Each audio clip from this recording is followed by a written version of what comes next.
তৃতীয় বৰ্গৰ এডিআৰই পৰীক্ষা সমাপ্ত হ'ল। এতিয়া মই এটা নতুন কথা ক'ব খুজিছোঁ। 27 তাৰিখে সেৱাক আপোনালোকে আবেদন কৰিব পাৰিব মাত্ৰ 50 টকা দি।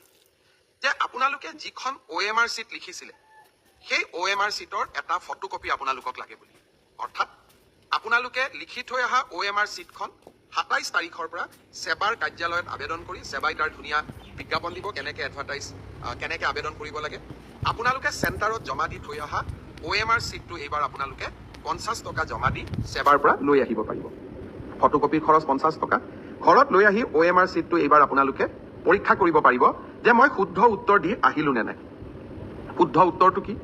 28 তাৰিখে আমি এনসাৰ কিটো সেৱাৰ ৱেবছাইটত আমি প্ৰকাশ কৰিম। অৰ্থাৎ 27 তাৰিখৰ পৰা আপোনালোকে OMR চিটখন আবেদন কৰি সেৱাৰ পৰা ল'ব পাৰিব। 28 তাৰিখে সেৱাৰ ৱেবছাইটত এনসাৰ কি প্ৰত্যেকটো